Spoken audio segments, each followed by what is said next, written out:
Hello and welcome to the Archaeogaming Museum, where today we'll be continuing our look at the archaeology skill within RuneScape.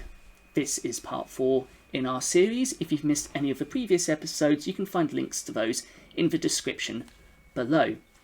Just as a reminder, these videos aren't designed to be walkthroughs or levelling guides. These videos are an archaeologist examining the skill from an archaeologist's point of view.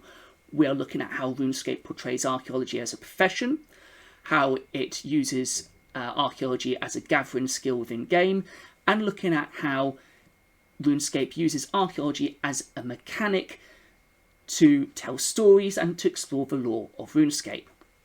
After all, archaeology is all about piecing together the mysteries of the past to tell stories about humanity, about our history, about our culture.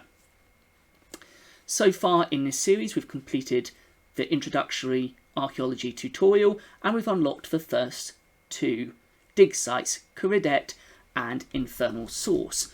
Kharid-et being the only one we've actually started excavating so far. But if we get time in the video today, we may have a quick look at Infernal Source, or we may save that for a future episode.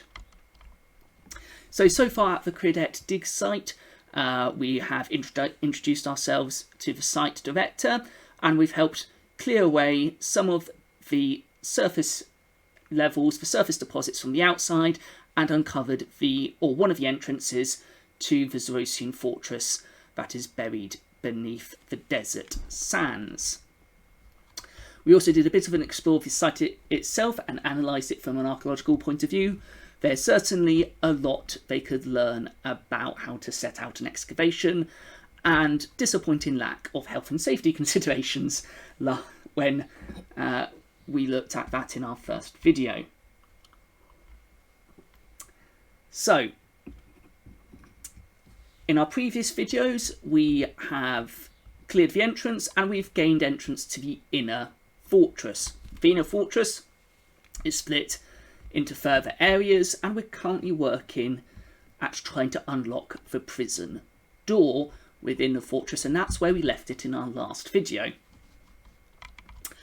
So without further ado, let's jump back into the game and continue what we are looking at. In the last video, I was a bit unsure about what our next steps were, but having consulted the official Wikipedia, we are after some diary pages which will help us get the seal to unlock the prison doors. So that is going to try to be our goal for this video. As I said, I'm not entirely sure how long it will take to complete each site, or whether that is actually possible to complete each site without going and levelling at other sites, but we'll see how far we can get.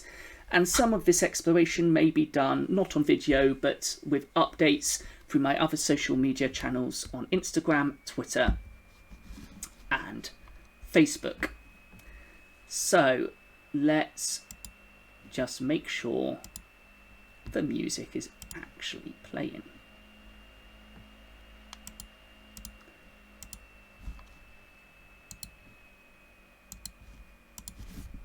Because I muted it early on.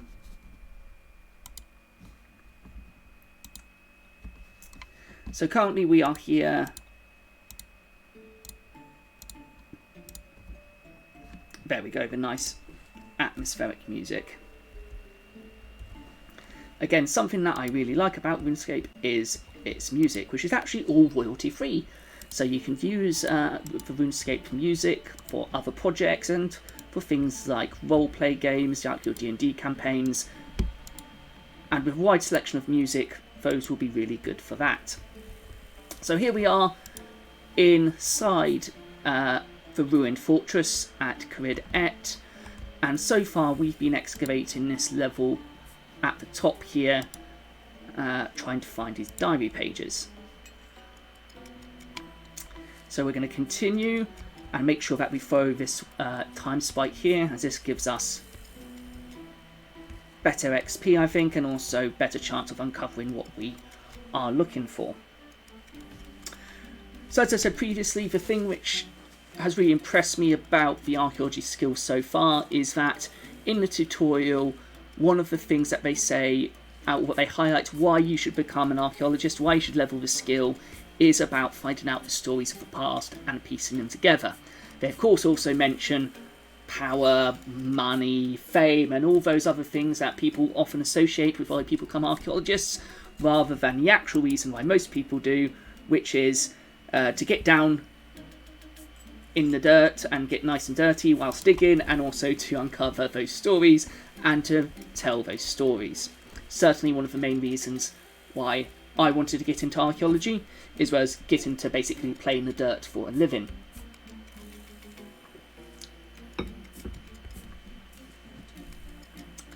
So what is quite nice about the skill is you can kind of leave yourself doing it here, so you can listen to a good archaeology or history podcast maybe.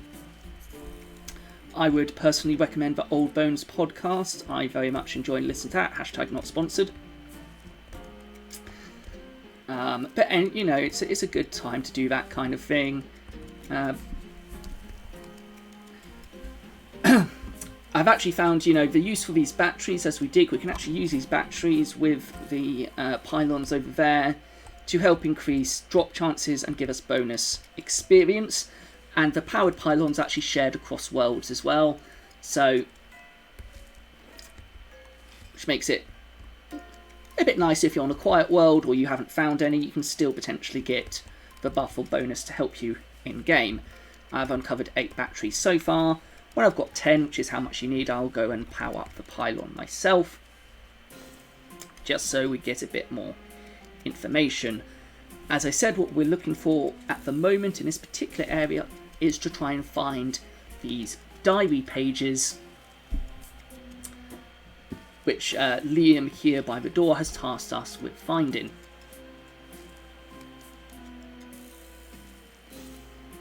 Also the custodian's log, not diary. Potato, potato, tomato, tomato.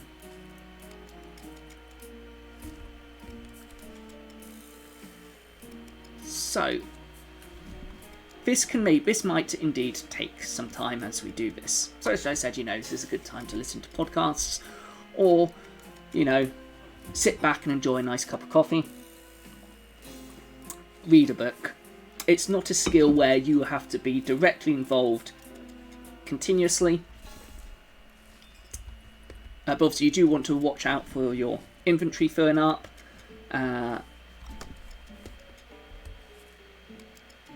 So you can deposit bits in your soil box, which I might just do now anyway as we're here. Or indeed go and deposit things in the material container over there. Now that's also what I quite like. You know, you've got places where you can deposit your spoil in your box, although I still think, you know, with the amount of digging we're actually doing, where is the rest of the spoil going? We've obviously not collected all the spoil from our digging efforts here. And also the materials that you uncover, like the iron and these symbols, the silk, can be deposited in another container, so you're not having to make too many bank trips.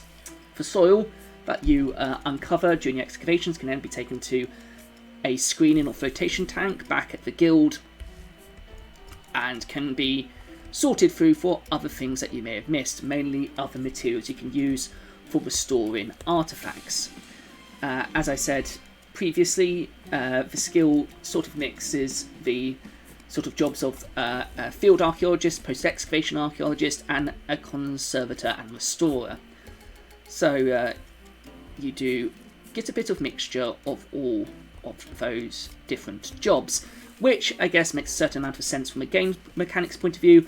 You don't want to have a load of different related skills you have to level, especially in something which is not designed to be an archaeology or heritage or museum simulator.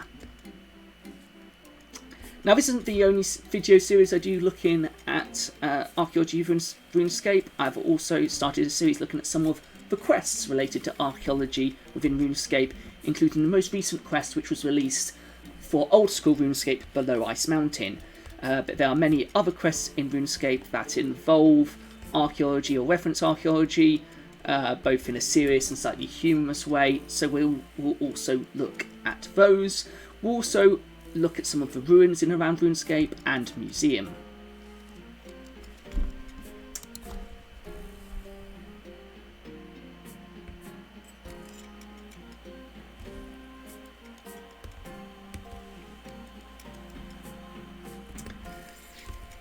Keep on throwing a spike just to make sure that we try and get the best chance for finding these pages.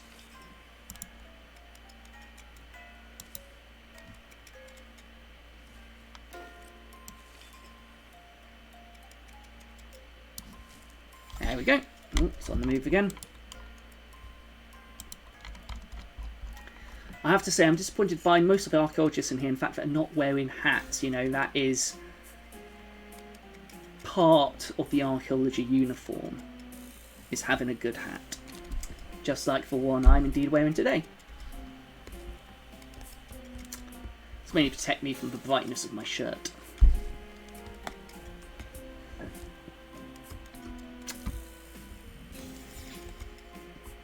Right, it's almost a full inventory and we've still not found any of these pages we're looking for.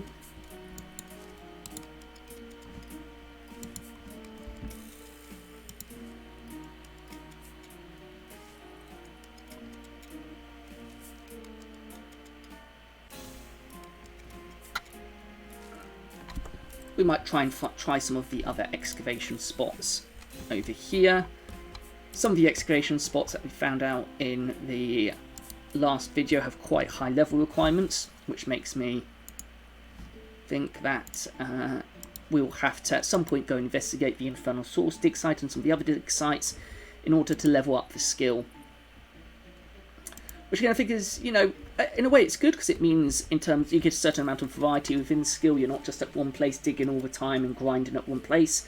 So you know, there's that variety. You don't get that sort of boredom and that sort of repetitive nature. But the trouble is, archaeology can be like that sometimes. You know, digging is very repetitive. But again, this isn't necessarily designed to be an archaeology simulator. I did realise I just jumped in on that guy's excavation area without asking his permission first. Again, big no-no. But again, going to follow this glowy temporal ghost or wisp or whatever this is in order to try and get the best chance to find these log pages. So we may have to go and visit other sites. Again, you know, which is nice.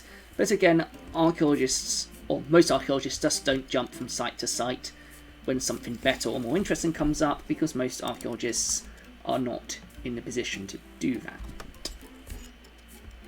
But archaeologists may work on more than one site at a time, so I guess it does kind of reflect that nature. So again, we're going to continue today for maybe about an hour, see how far we can get. I did do a little bit of extra digging around here just to get up a few more levels. But only a few, and we didn't find anything that we needed. If I'm honest, it was mainly just as I was doing tests for this video, just to make sure that sound quality and everything were okay. And reminding where also we got to from the last video. So I'm going to just zoom out and just admire the ruins around us. You know, it's very nice, it's very fantasy-esque. Got a mixture of stonework and some gilding and some jewel inserts. No particular real-world influences I can see in this particular site at the moment. In some of the other buildings, mainly the above ground and the current areas rather than the ruins, the designers of RuneScape have taken real-world inspiration in some of their building designs from various different cultures and from various different time periods, as well as just general high fantasy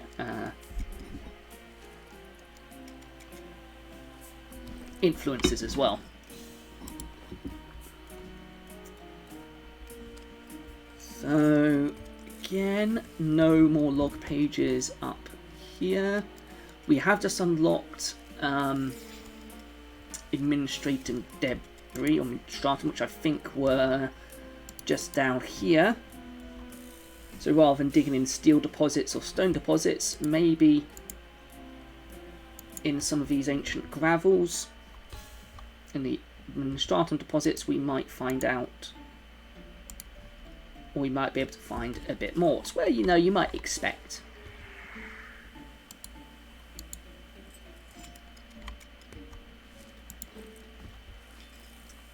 To find log pages, but you know, being a ruined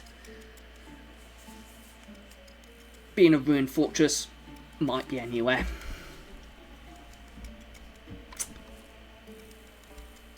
Things aren't always where you expect. Just need to keep an eye on our archaeological soil box, because it can fill 50 soil samples, and after that we'll have to go and do some screening and some flotation.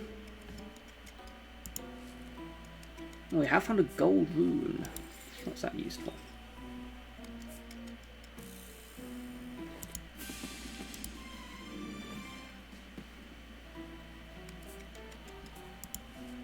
Interesting.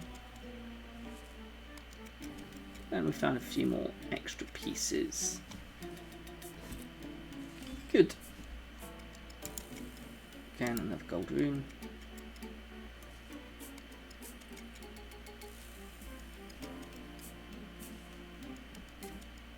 And we do have 10 pylon batteries now, so let's go and investigate the pylon and power that up.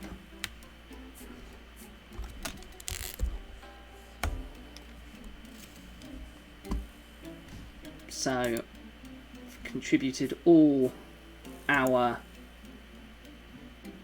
pylon batteries, which has given us, hopefully, a buff.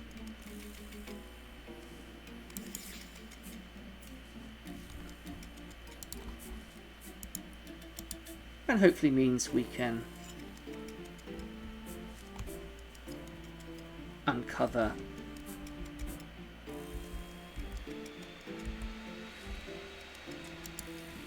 what we need more quickly. So again, you know, I'm just sitting back as we do this, enjoying this coffee.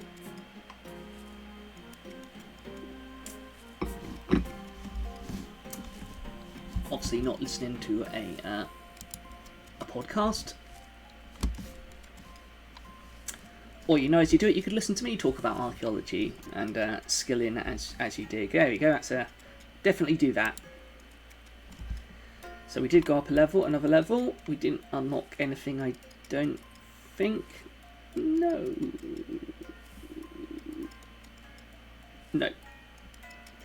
At level 26. No, that's fine. So we just got to really continue until we find those log pages. So whilst we do that, let's have a little bit of investigate about, on the Wikipedia, about the Infernal Source dig site. The Infernal Source dig site is a dig site west of the Jolly Boar Inn outside the northern gates of Rock that players can first access at level 20 Archaeology upon receiving an invitation from Mavario, a Zamorakian scholar. And we've got that invitation in our inventory, and if we just read that again, it says, "Archaeology, I'm well aware people generally don't view me with fondness, but I'm in need of your services at the Infernal Source dig site at the Jolly Boar Inn, as both an archaeologist and a bodyguard. Darth, my last bodyguard, wants to avoid anything even remotely connected with Sorok Magus. Your past discoveries are spectacular, and together we shall achieve greatness." So, both an archaeologist and a bodyguard. Well, that kind of suits some of my interests down to a T. as an archaeologist, but also someone who is fond of training in martial arts, both Eastern and European, including historical European martial arts, which means I've taken great interest in the Hellish Court game, which you may have seen on Steam, which is a fencing game, sort of a fencing game based off traditional arcade and console styling, but with modern collision physics and motion capture, based off 17th century historical sources and fighting manuals, which is great fun. That will be more about that in an upcoming video. Anyway, that was a slight sidetrack. Back to the Infernal Source dig site. Throughout various excavation sites, the player learns of the Order of Dis, a secretive Zamorakian demon cult that operated at the turn of and throughout the Third Age, and eventually led to the discovery of the source, the location where demons were once summoned to Gillinor. Excavation at Infernal Source also provides materials for ancient summoning, which enables players to summon demons of their own. Well, maybe that doesn't sound like the best place to go and mess with.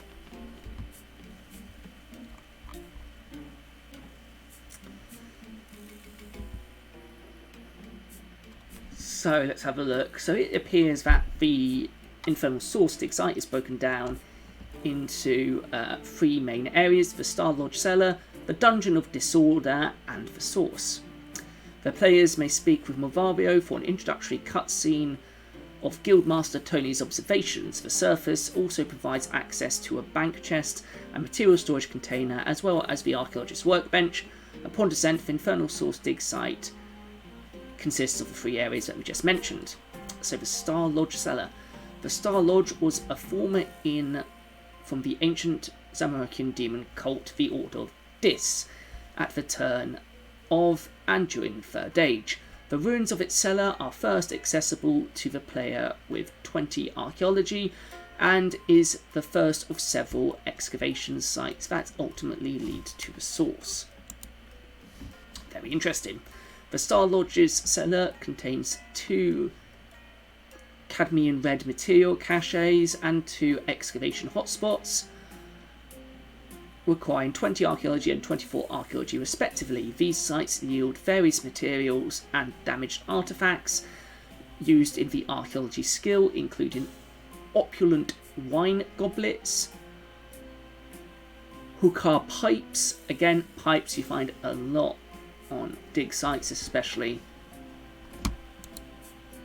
from sort of 16th and 17th centuries onwards.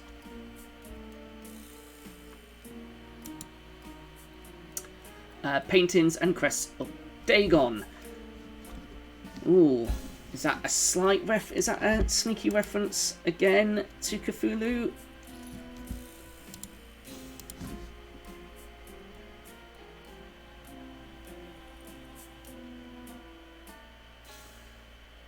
What does it say about Dagon over here?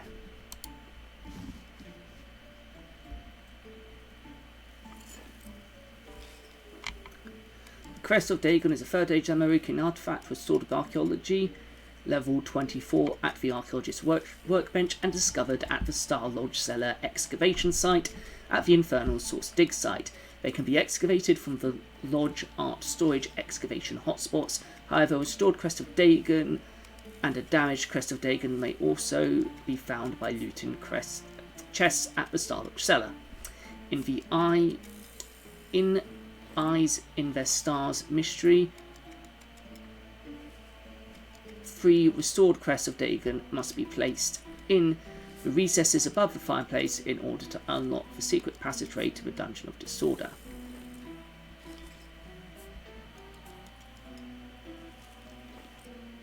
Doesn't give much more information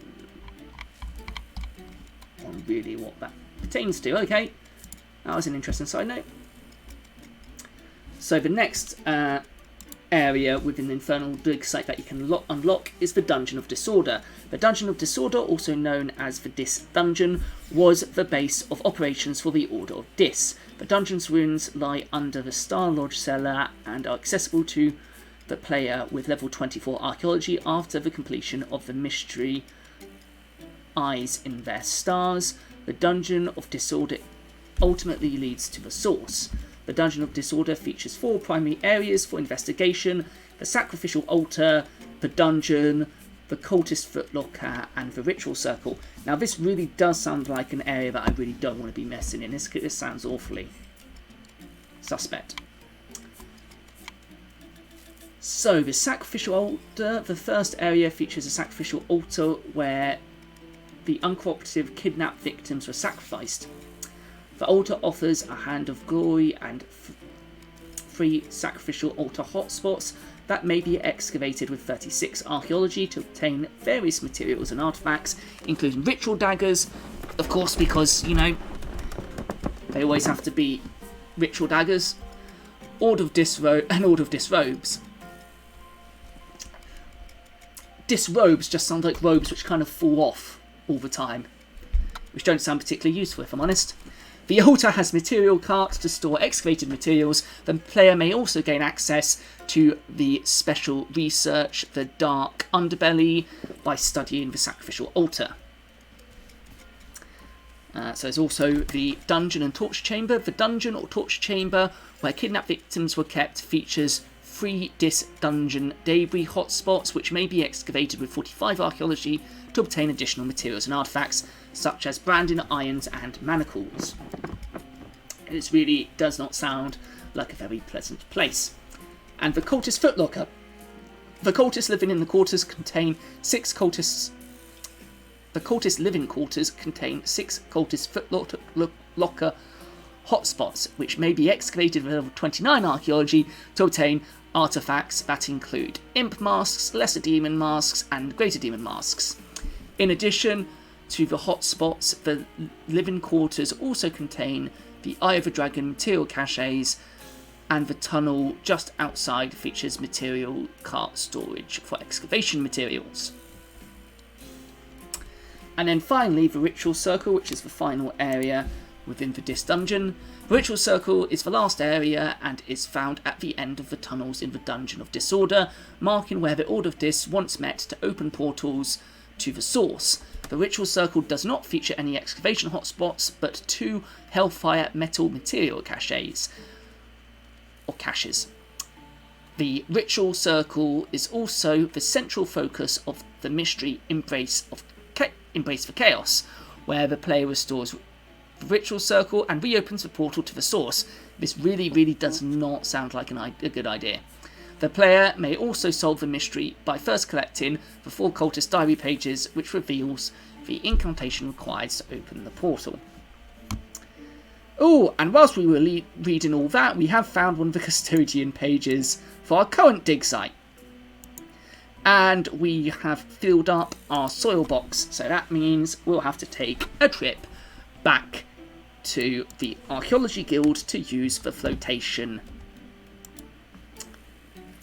tank, or the screening tank. That is quite easily done, luckily, from our Archaeology journal.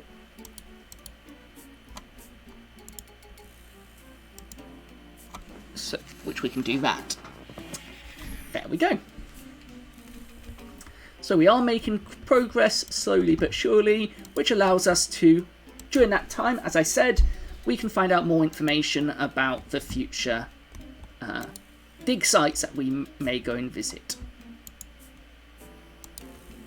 Should really be finding out more about our current dig site. We'll do that in a moment whilst we've finished uncovering sort of the last bit of the Infernal Source dig site now. So the final area of the Infernal Source dig site is the source itself. The source lies directly underneath the Wilderness Volcano, although the location itself is safe, so you're not going to get attacked by lots of stuff, hopefully. To access the source, the Embrace of Chaos mystery must be completed. There are 4 levels in the source scattered in a ring layout. Players can traverse around the ring by utilising chaos portals, which take them in line but can misfire. There are also portals leading to several gargoyles scattered across 3 levels required for a contract clause mystery. Dagon portals can be used to move up and down a level. There are many archaeology excavation hotspots and material caches. The lower levels contain higher leveled archaeology excavation hotspots. The portals, with the exception of the Dagon portal leading to the bottom level, have a chance to misfire. The chance can be lowered by freeing the imp Mephisto with a 1 in 100 rate of failure when he is freed a 7th time, completing the Die Die Die achievement.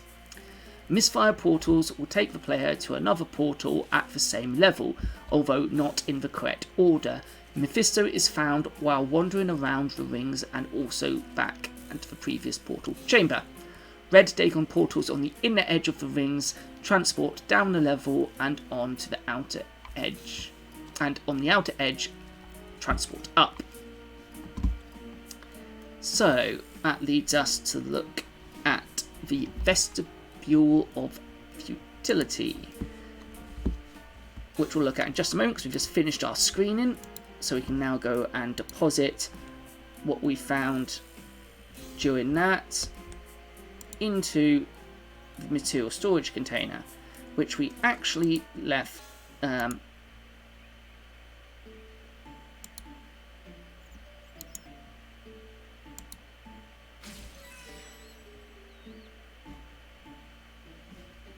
no, we still got. No, we still do. I thought we accidentally somehow managed to put the page in there, which I didn't think would have been possible, but we didn't. It's in our inventory. I just resized the inventory and hid it from myself. There we go. And now we can teleport back to the dig site using the dig site map at the Archaeology Guild. So let's teleport back to Kharid-et.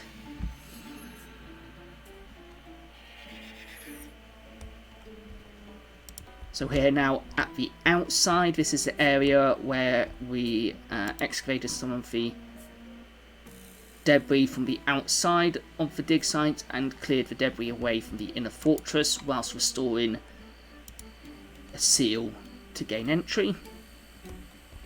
So let's head back in and see if we can find that second diary page. So again, what I like also, as well as just the excavation, you've got puzzles and mysteries to unsolve, to unlock new areas. That's quite nice. It adds a bit of depth to the actual skill from a game mechanic point of view. And, you know, archaeology is all about solving those puzzles. So let's get back down and dirty and start digging to find that other diary page. So going back to our look at the infernal source information, the sort of first area within the source is the vestibule of futility, the outer ring which contains 3 excavation sites, northeast 6 spots of Shakroth remains and 2 hellfire metal caches, south 8 spots of infernal art and a chaotic brimstone cache, and southeast 3 spots of animal trophies. Chaos portals can be entered and traversed between the different sections of the ring, and Dagon portals to enter to the next ring for Harrowing. Using the portals is very unreliable before Mephisto has been freed. Blah blah blah. And there's also a material cart for storing the remains that you find there. So the next level is for Harrowing. The middle ring for Harrowing contains 3 excavation sites. Northeast, Hellfire Forges and 3 Demon Hide material caches. Northwest, 8 spots of Bisroth remains and 3 Demon Hide material caches. And southeast, 4 spots of Overspill even. And again, there is another material cart there for storing that. The Hellhound marker on the southwest acts as a starting point for the deeper down research. And again, as well as sort of puzzles to solve, you've got research tasks as well, which is also really nice touch. So it's not just all about excavation, a bit of research, a bit of puzzle solving, and so forth. So the next level, the inner ring, the Dagon Overlook. which has in the north 5 spots of Chthonian trophies and Hellfire material caches, and 4 spots for Soroth remains and 2 cadmium red material caches. The white chaos portals can be entered to reverse between the different sections of the ring, while the red Dagon portals can be used to move up, to back up to the Howrin if you need to move back up a level. But again, unreliable until Mephisto has been freed. A trap demon can be studied in the eastern part to start Kharid-et research. And finally, you've got the Hydroportal, which is at the bottom level and cannot be accessed until the player obtains a Chaos Star, which can be obtained by completing the Kharid-et research, or alternatively by excavating Shakroth remains, which both requires level 68 Archaeology. This level contains the demon Dagon, the Gatekeeper, as well as petrified remains of Hydra god Lornab. Taking Dagon the Gatekeeper starts the Dagon Biomystery, and studying the Hydra Gate in the centre of the area unlocks Hellmouth's research contract. Interesting.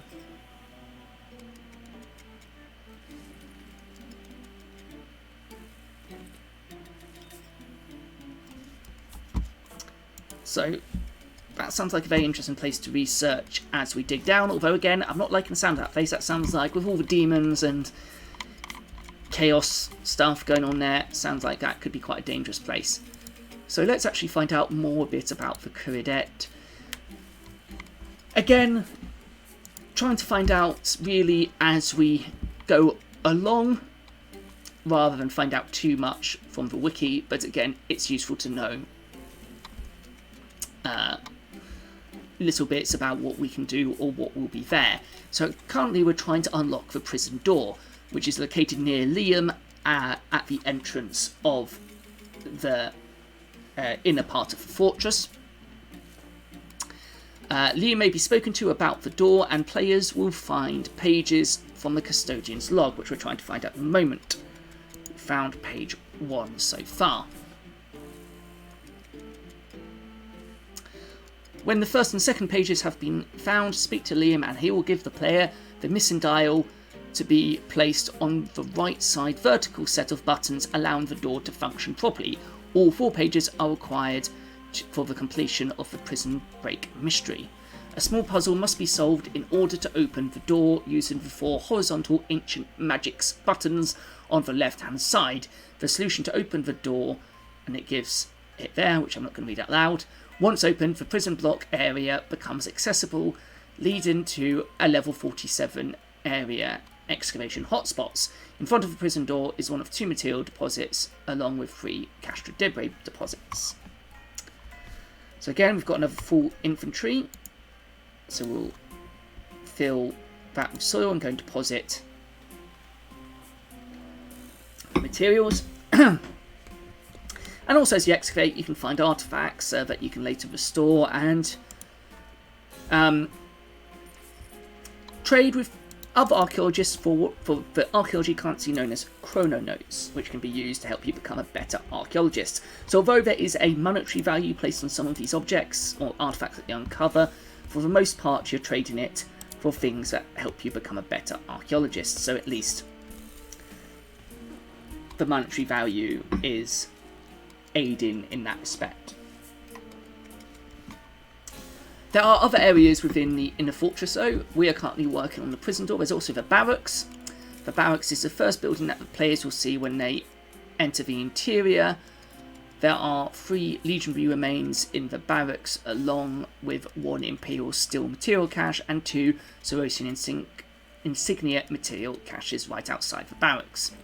Then you've got the administrative building. The administrative building is in the southwest,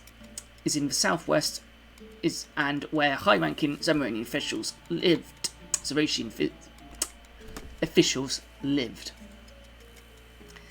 There are 3 administration debris in the accessible ring. The other ring can be accessed by traversing a crumbled wall leading underneath the staircase though it contains nothing but a shadow anchor and a ghostly legionary. Then there's the chapel. The chapel can be found in the main fortress. In order to access this area, a player must have a Pontifex signet ring worn in their inventory or on their tool belt. Outside the chapel are several Kharid-et chapel debris excavation hotspots requiring level 74 archaeology. Inside it contains several Pontifex remains and an altar excavation hotspot requiring 81 and 86 archaeology respectively, along with 2 material caches of blood of Orcus.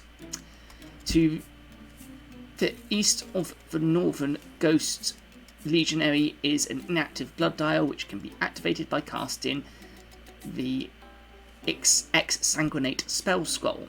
There is a Hand of Glory also to be found on the altar. There's also the kitchens. The kitchens are where the fortress occupants would eat during their spare time. Would actually eat in the kitchen. Sure, it'd be a mess hall, but that's where it's cooked. Armarium debris and Clunarium debris excavation hotspots can be found here, along with 2 ancient Viz material caches. Another dial can be found in the kitchen when activated by casting Smoke of Cloud spell scroll. Outside the kitchens is another material depositor. Then there's a war table. West of the kitchens is a ruined building containing a Praetorium war table. The war table can be interacted with provided that the player has powered all 8 shadow anchors if the pylon is not active, or the pylon is currently active regardless of how many anchors are powered. This will bring the players into the Praetorium building, which contains level 107 excavation hotspots.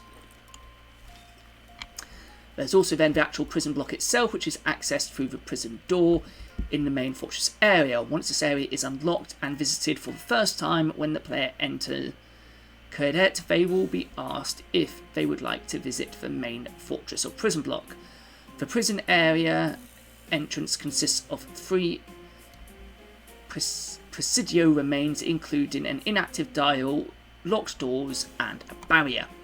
By wearing or holding a Legatus or Legatus pendant, players are able to walk through the Legatus barrier and access the Carcerium debris, which requires level 58 archaeology to excavate. The barrier won't be dispelled, so you need to keep the pendant to access this part of the floor. The pendant may be added to the tool belt. Inserting the ancient timepiece artifact into the mechanism allows access to solitary confinement. Solitary confinement contains a maximum security barrier. And we've just, again, filled inventory once more. Both the Legatus pendant and Pontifex signet ring worn on the tool belt or inventory. Completing dialogue with the strange device starts with Forgotten Prisoner mystery. Heading south near the ice dial and casting Incite Fear spell scroll will bring players to the western ring of the Vault of Shadows. Completing the puzzle starts with Vault of Shadows mystery. So lots of mysteries to be solved in the fortress.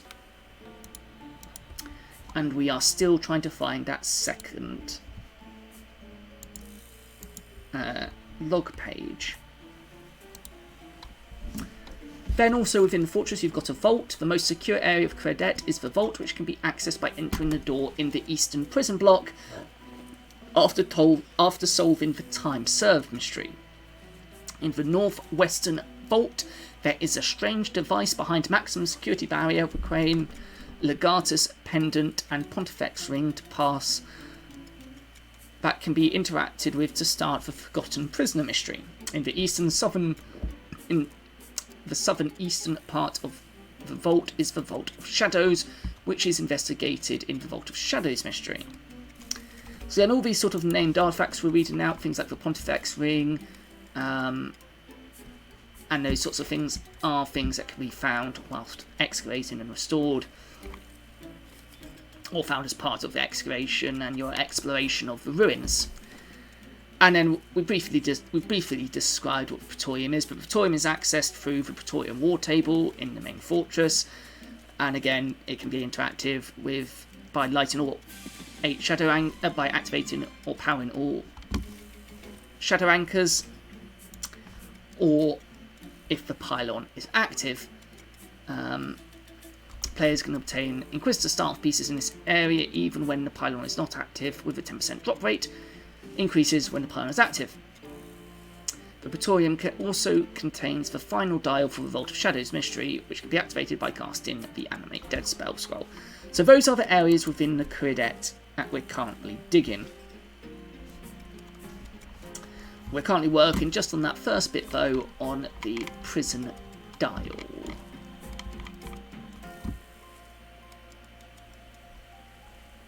Or the prison door, to open the prison door.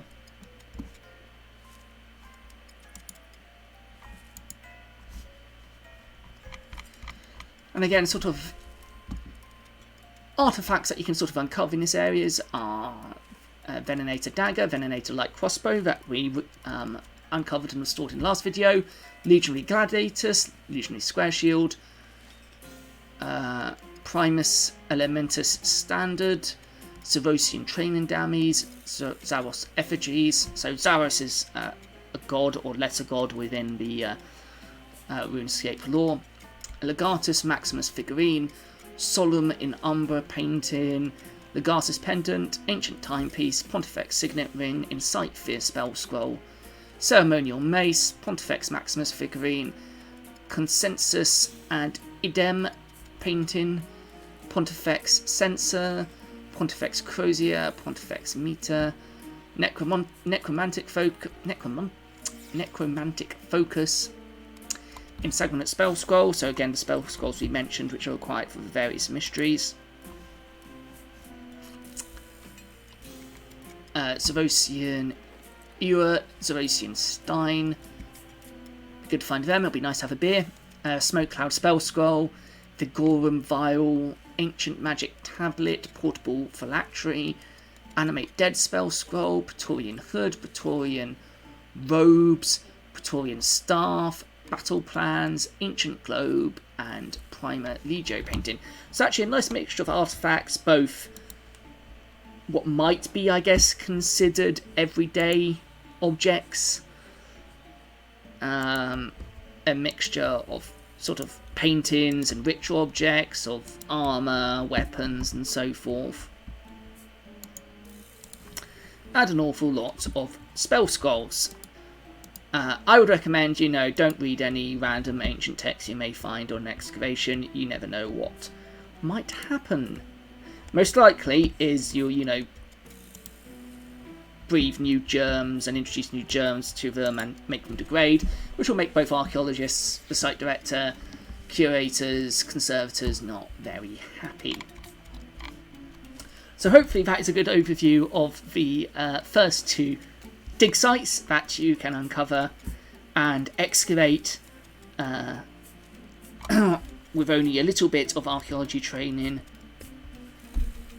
in RuneScape during the first. They can unlock during the first few levels, as we discovered, as we read and discovered together. Higher levels are required for certain things and to properly uncover and explore all the ruins. So maybe in the next video we may start looking at the Infernal Source dig site just to change it up a little bit. Go and see what that has to offer. Or if we've not finished getting these pages for at least the first part of unlocking the prison door, we may still continue this dig site, or we may do a bit of both.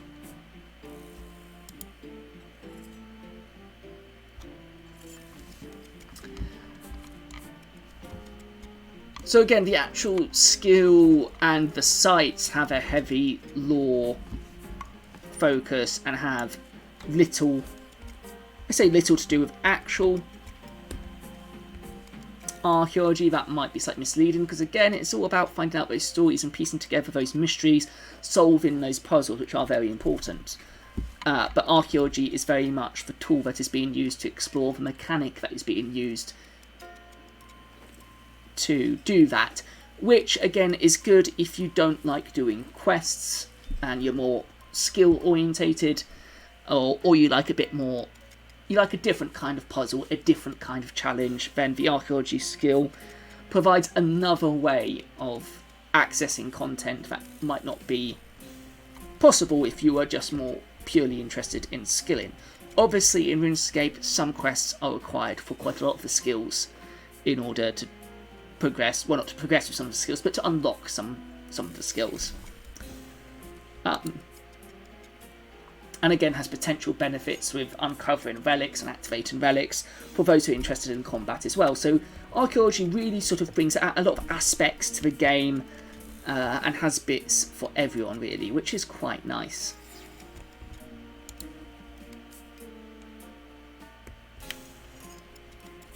So we've still only found one log page. We have found some more pylon batteries though, but we've still got a reasonable bonus, 40% bonus. But we may go and give the pylon a few more batteries actually. I've only got 7 currently, but we'll give it a few more and hopefully that will help increase it at least a little bit.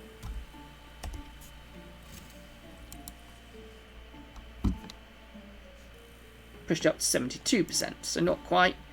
Need another 28%. Be nice if someone has some other batteries they could contribute.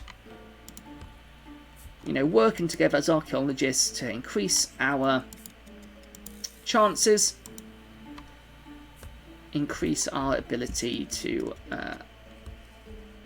excavate well, apparently. On archaeological sites, that's generally considered tea, coffee, biscuits, and of course a compulsory trip to the pub after excavation is finished.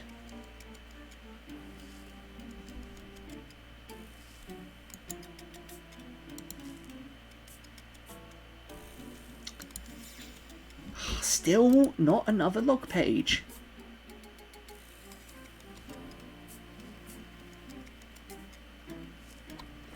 Come on, just one more. Just one more. I've got another full box again as well. So we'll probably end the video with going and sorting through this spoil.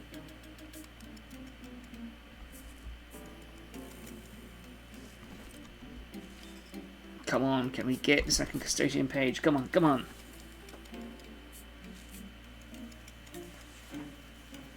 We're almost at another archaeology level as well, 29. We're getting close.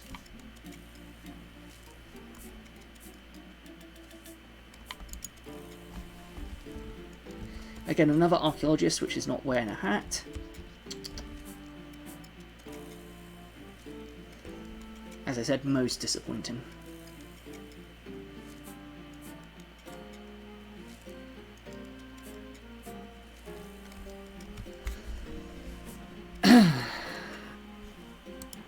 Keep on following the sprite. Oh, done a lot of talking this video. 29 archaeology, your sprite focus allows you to close in on the excavation. Well, let's find that page. Come on. Oh, we did unlock something at 29, didn't we? What have we unlocked? Oh, the cultist footlooker for infernal source, leather scraps, chaotic brimstone, and demon hide. All kind of things which are found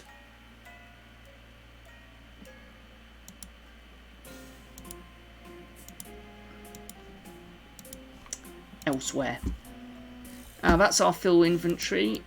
So where are we up to? We've been going at this for almost an hour. So, oh no, I don't want to talk to the archaeologist. I want to use the tool cart there. Let's get a fullish inventory of ancient gravels or soils as well. So when we go back to the flotation tank, we've got as much as possible.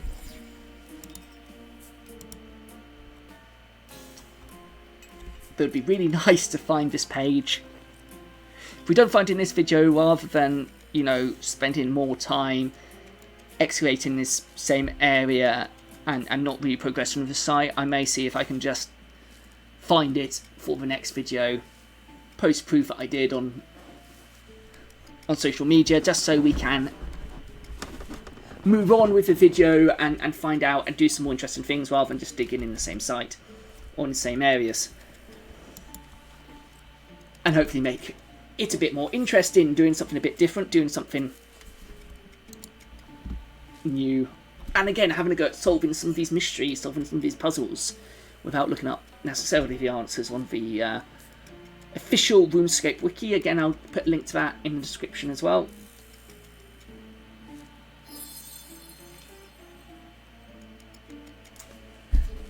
Come on, we just need that last log page. But as I said, you know, even though from a video point of view, you know, you spend a lot of time, it's not necessarily the most interesting thing to watch, is just digging in the dirt until you unlock those mysteries or unlock the ability to go and off and do those mysteries. But from a playing point of view, whilst you're doing this, you can easily, as I said, listen to a podcast, make a coffee, do a little bit of housework maybe, whilst you just got to keep an eye out, come back and check your inventory every so often and make sure that you're storing your ancient gravels and your materials and going off and doing your screening. But you can sort of, it's not click intensive, it's not, you don't have to be right there sitting in front of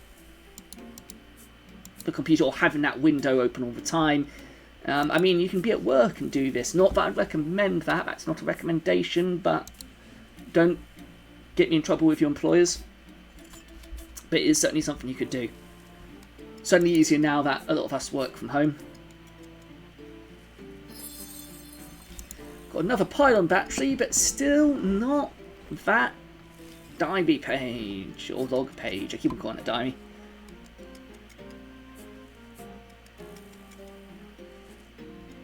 Come on.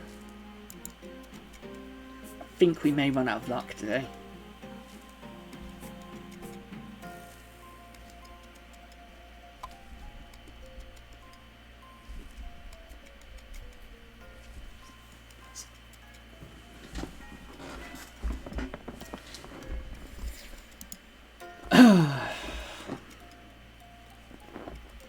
We've only got a few more inventory spaces left. So again, I hope you are enjoying these videos. Again, every video I do is pretty much unscripted. I have sort of points that I want to cover, but I don't write a script. If there's anything you'd like me to talk about, or you have questions that you'd like me to answer in the videos, leave comments. I'm quite happy, within reason, to do those as well.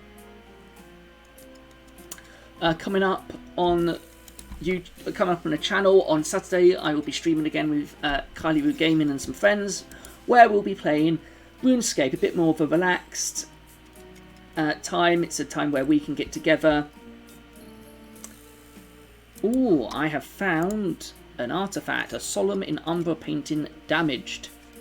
So maybe that is something we can have a look at restoring to finish off the video, especially if we don't find the log page. So on Saturday, as I was saying, on Saturday I'll be streaming with Kharid-et and some friends, playing RuneScape, this version of RuneScape rather than old school RuneScape, and helping them out. We'll be discussing bits on archaeology, history, gaming and so forth.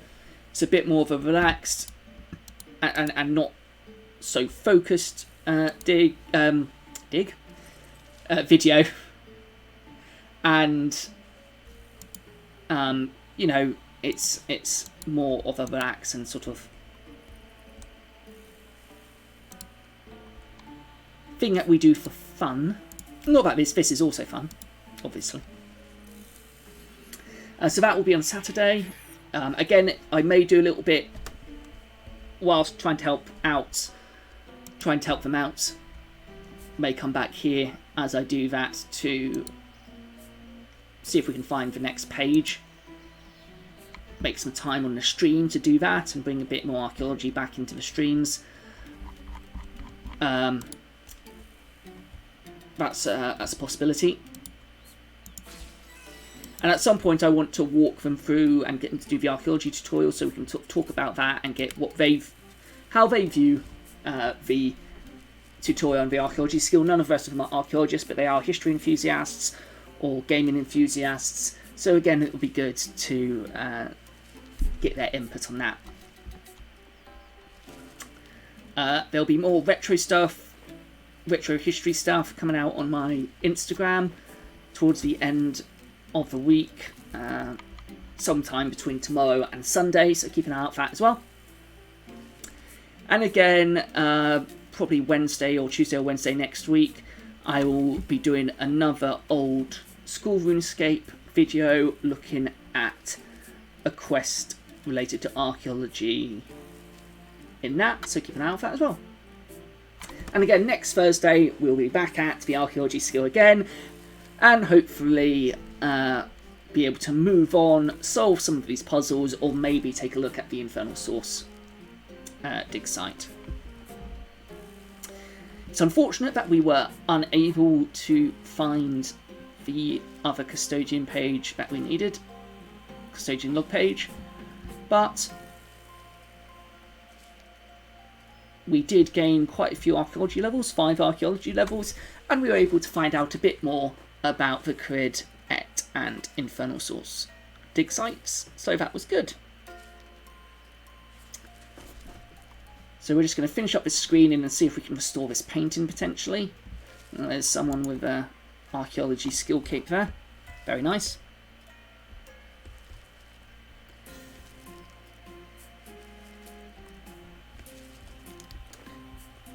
And although it's not necessarily the intention of this series to max the archaeology skill, I will max the archaeology skill on RuneScape. So again, I can get the awesome cape, and I will post it on my Instagram.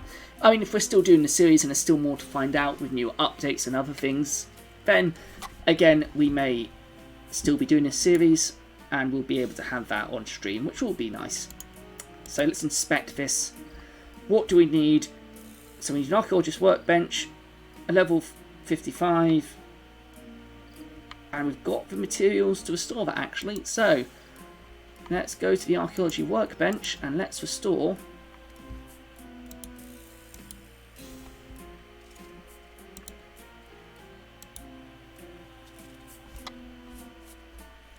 the painting.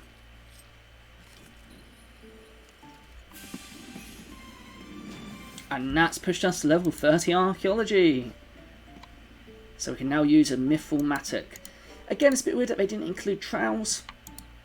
Would be nice, especially maybe different. But again, if you had different tools for different types of deposit, that would probably make, again, it's a more complicated game mechanic. And again, this isn't supposed to be a archaeology simulator. So there we go. So let's have a quick look at this Solemn in Ombre painting. The painting appears to depict a battle between Zaros himself and the Turmaken, the leader of the Menethite pantheon. The title roughly translates to Shadow of the Sun. Yes. Okay. So again, you can trade a lot of these artifacts with either Velusia here, or you can look at the notice board to find people who are more specifically interested in certain types of artifacts. Art critic Jacques doesn't appear to be interested in Zaros style paintings.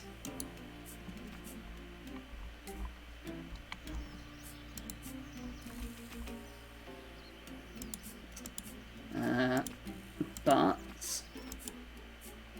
again, this,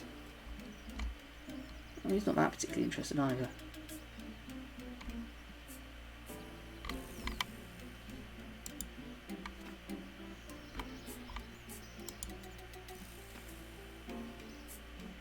Actually might be, because it might not be highlighted. Let's double check.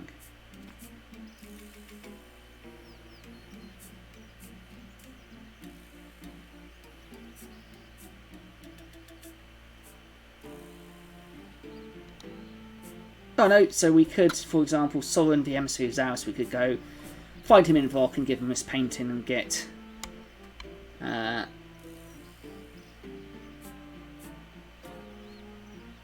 reward from him, which will probably save for the next video.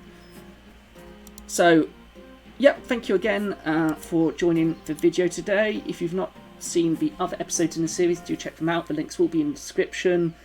And Saturday at around about 11:15 GMT +1 or British Summertime, I will be streaming with Kharid-et.